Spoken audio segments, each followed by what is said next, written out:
우리 곁에 있는 자매 형제들과 이렇게 인사합시다. 오늘도 함께 예배드려 참 기쁩니다. 오늘도 함께 예배드려 참 기쁩니다.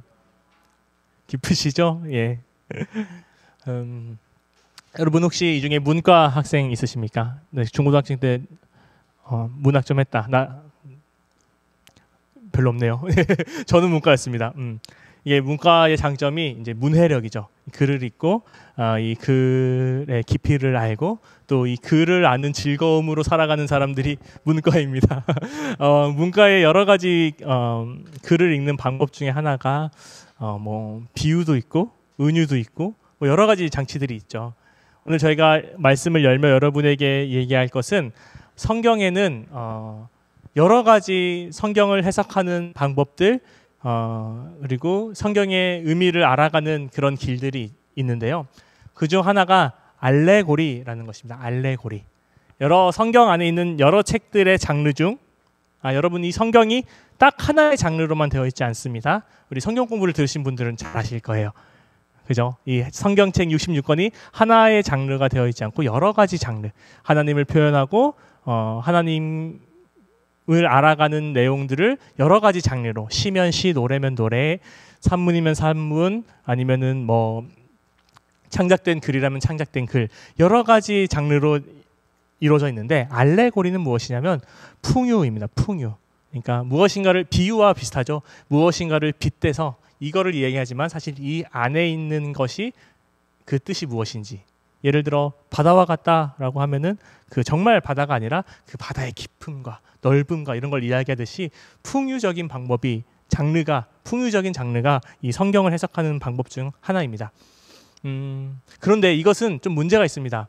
그렇게 해석하면 안 풀리던 게 풀리곤 합니다.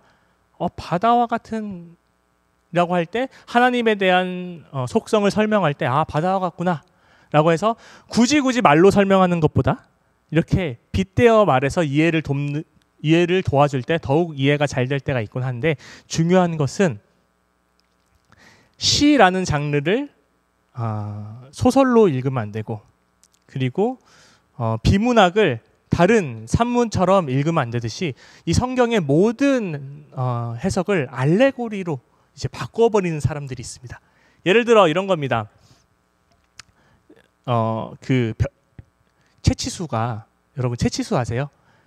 그런 사람이 있어요. 슬램덩크에 북산의 센터 키 가장 크고 고릴라처럼 생긴 선수가 있는데 이 선수가 신현필이라는 당대 죄송해요. 이렇게 말하니까 너무 이상하다. 신현필이라는 당대의 최고의 플레이어와 이제 1대1로 맞붙게 되었어요.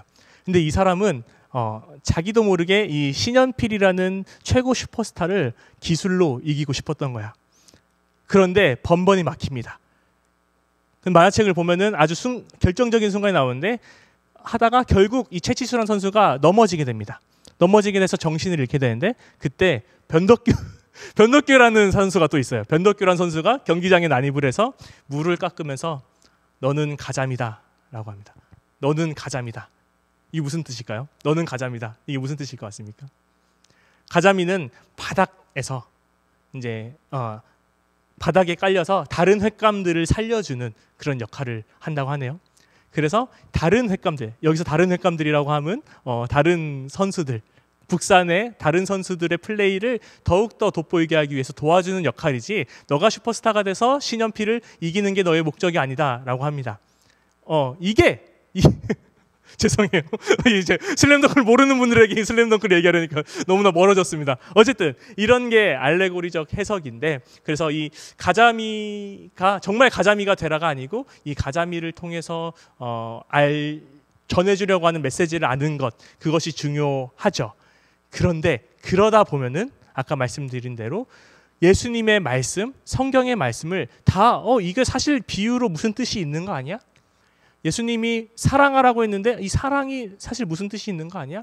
성경에 보면 남의 것을 빼앗지 말라고 했는데 남의 것은 무슨 의미가 있는 게 아니야? 빼앗는다는 건 또 다른 의미가 있는 거 아니야?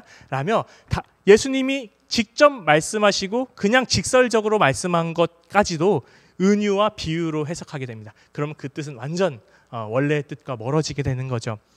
그래서 중요한 것은 예수님께서 정말 직설적으로 이것 지켜라 하신 말씀들은 정말 곧대로 받아들여야 되는데 그러지 못하는 경우가 있습니다. 오늘 말씀이 그래요. 왜 그러냐면 지킬 수 없는 말씀인 것 같아서.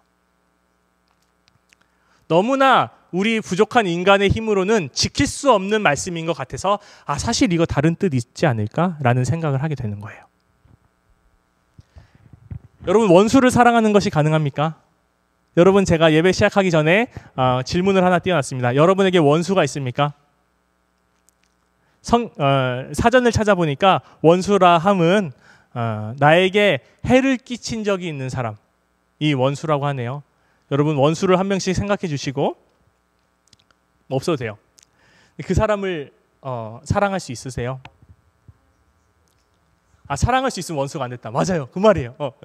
원수 사랑하는 건 어렵죠. 그런데 그래서 사람들이 이 원수 사랑마저도 사실은 무슨 뜻이 있지 않을까라고 해석을 했는데, 제가 이 오늘 본문을 정하고 계속 기도하면서 설교를 준비하면서 든 생각은, 제가 처음에 얘기했듯이 이 원수 사랑은 그냥 예수님께서 그렇게 하라고 직설적으로 명령하신 겁니다. 원수를 사랑해야 됩니다, 그리스도인들은.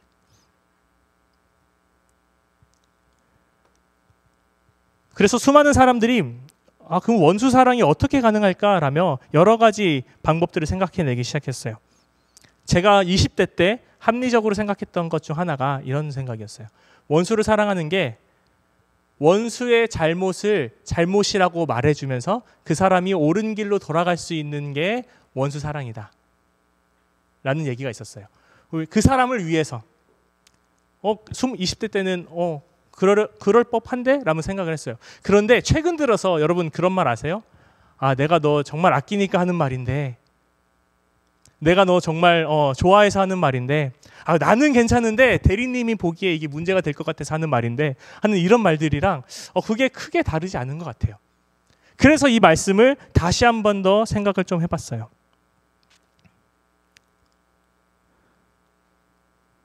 원수는 아까 말씀드렸듯이 나에게 해를 끼친 사람, 이 원수, 나에게 해를 끼친 사람이 있어요. 그런데 예수님이 우리에게 가르쳐 주신 사랑은, 예수님이 보여주신 그 삶은 자기의 것을 끝까지 내어주는 것. 성경에 보면은 모든 피와 물까지 한 사람을 위해서 내어주는 것이 예수님의 사랑이지 않습니까? 물론 예수님께서 중간중간 여러 사람에게 훈계도 하고 이것 고치라고 하고 돌이키라고 말씀도 하지만, 결국 예수님께서는 십자가 위에 올라가셔서 모든 것을 다 이루었다라고 이야기하는 거죠.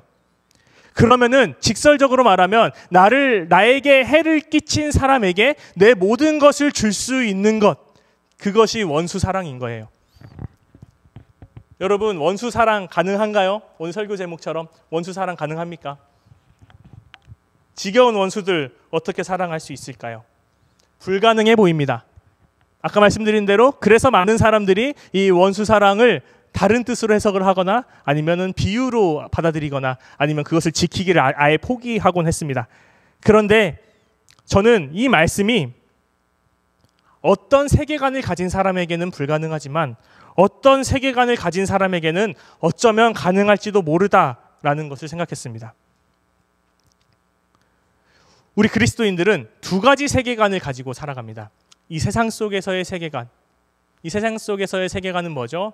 요즘 많은 사람들이 분석하기로는 팔꿈치 사회, 경쟁, 무한 경쟁의 사회, 승자 독식의 사회, 갈라지는 사회, 내 것을 주면 그 사람의 것을 받는 것까지 생각하는 사회, 아니면 반대로 내가 한 대 맞으면 나도 한 대 돌려줘야 되는 그런 세계관에서는 원수 사랑이 불가능합니다.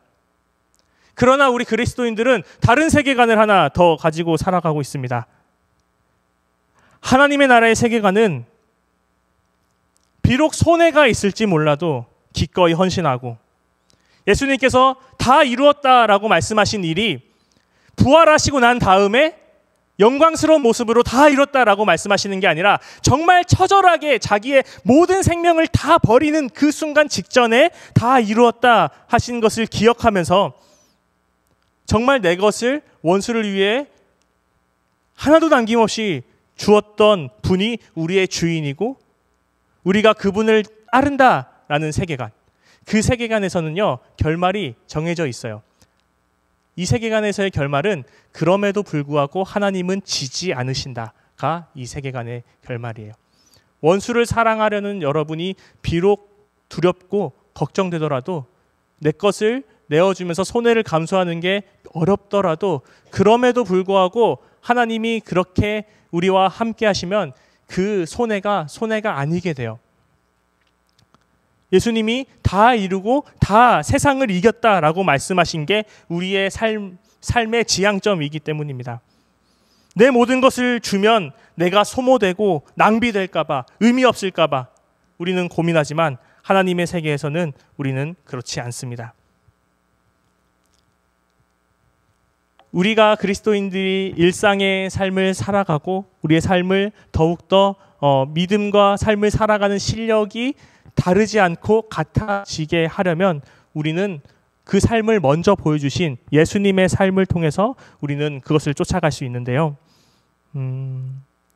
우리가 사랑을 할 수 있는 근거는 우리가 내 모든 것을 주고도 소모되지 않고 낭비되지 않고 의미 없지 않을 수 있는 이유는 하나님께서 먼저 우리에게 그렇게 해주셨기 때문입니다. 오늘 성경 말씀을 27절부터 다시 한번 보겠습니다. 하나님께서 원수 같은 우리를 먼저 사랑하셨고요. 28절, 우리는 하나님을 저주하더라도 하나님은 우리를 축복하며 우리를 위해 기도하셨고요. 우리는 마치 하나님의 뺨을 치는 것 같아도 하나님은 반대편 뺨까지 내어주시며 우리를 사랑하셨고요. 우리는 하나님께 겉옷을 달라고 하고 속옷을 또 달라고 해도 하나님은 우리에게 그걸 다 주셨고요. 우리가 하나님께 구할 때 하나님은 우리에게 주셨고요. 하나님의 것들을 가져가더라도 하나님은 우리에게 그 다시 달라고 하지 않았고요. 우리가 대접받고 싶은 만큼 하나님이 우리를 그렇게 사랑하셨습니다. 그렇기 때문에 우리가 배우고 받고 우리가 누리게 된 사랑이 있기 때문에 우리는 예수님의 사랑을 용감하게 한번 실천할 수 있는 것입니다. 그리고 이 세계관의 끝에서는 반드시 우리와 함께 하신 하나님과 함께 우리는 승리할 것이라는 것을 믿는 것이 우리의 믿음입니다. 오늘 본문에서 말하는 사랑은 사실 거저 내어주는 사랑입니다.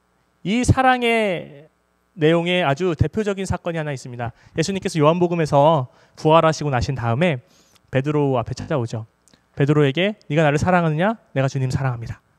네가 나를 사랑하느냐? 주님 내가 주님 사랑합니다. 그리고 세 번째 물어보십니다. 네가 나를 사랑하느냐? 주님 제가 사랑하는 것을 주님께서 아십니다. 그러니 너는 내 양을 쳐라 라는 이야기가 나오죠. 제가 지난번 설교 때 한번 말씀드렸는데 사랑 주고받지만 그 사랑이란 헬라어 단어가 달라요.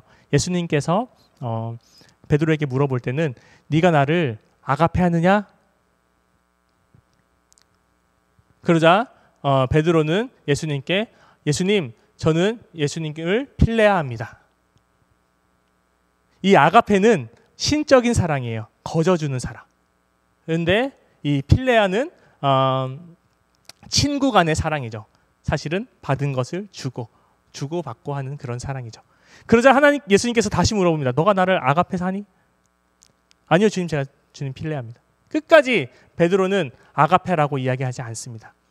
이 장면을 보면서 저는 왜 베드로가 끝까지 아가페라고 얘기하지 않을까라는 것을 생각했을 때 아가페라는 것은 내가 받은 것 없이 거저주는 거잖아요. 그런데 우리는 이미 예수님으로부터 받았어요. 그러니 우리는 이제 주님께 받았으니 받은 것 없이 줄 수는 없는 거죠. 우리가 할 수 있는 것은 그저 우리가 받은 것을 사람에게 그리고 예수님을 모르는 사람에게 주는 것입니다. 예수님께서 아까 말씀하셨듯이 원수 같은 우리를 먼저 사랑하셨습니다. 하나님의 아들을 죽이는 우리를 사랑하셨고요. 하나님께 큰 은혜 받고 더 큰 은혜 달라고 하는 우리를 사랑하시고 우리에게 은혜 주셨습니다. 우리가 그 사랑 받았죠. 그러면은 우리도 우리가 받은 사랑을 줄 수 있어야 되는 거예요. 저는 오늘 말씀을 통해서 확실하게 이야기하고 싶습니다. 원수 사랑은 글자 그대로 지켜야 되는 말입니다. 글자 그대로 당신에게 무례하게 하는 사람, 당신에게 어쩌면 해를 가하는 사람, 당신에게 위협을 하는 사람, 그 사람도 그리스도인이라면 사랑할 수 있어야 됩니다. 친한 사람끼리 사랑하는 것은 성경 말씀에 보면은 죄인들도 할 수 있는 일이라고 해요. 요즘 날 같이 친하지 않는 사람들끼리 사랑하기 어려운 세상은 참 어려운 것 같습니다. 그러나 저는 오늘 말씀을 보면서 그래서 교회가 희망이구나 라는 생각은 들었습니다. 세상의 세계관으로는 불가능한 일이죠. 갈라진 사람들이 화해할 수 없는 일이죠. 하지만 교회는 그게 가능하다고 말하는 집단들입니다. 세상에서의 사랑보다 더 큰 사랑을 이야기하는 사람입니다. 그리고 우리가 그렇게 사랑을 주고 교회가 세상의 희망이 될 수 있는 이유는 예수님께서 먼저 우리에게 그렇게 사랑을 보여주셨고 그 사랑의 끝은 패배나 의미 없음이나 실패가 아니라 승리였기 때문입니다. 여러분, 우리가 한 주 동안 다른 세계관을 한번 가지고 살아봅시다. 예수님이 그러셨듯이, 예수님이 보여주셨듯이 하나님 나라의 세계관을 가지고 전혀 불가능할 것 같았던 원수 사랑을 실천해보고 하나님께 용납받았던 우리가 용납을 해보고 의미 없을 것 같은 일, 불리할 것 같은 일이지만 그것을 그런 가치로 이해하지 않고 이게 하나님의 일을 위한 일이라는 마음으로 한번 우리 이 예수님께서 원수를 사랑하라는 말을 정말 글자 그대로 지켜보고 하나님의 승리하심을 경험해보는 그런 신함교회 청년 여러분 한 분 한 분 될 수 있기를 간절히 주님의 이름으로 축원합니다. 오늘 주신 말씀 기억하면서 함께 기도하겠습니다.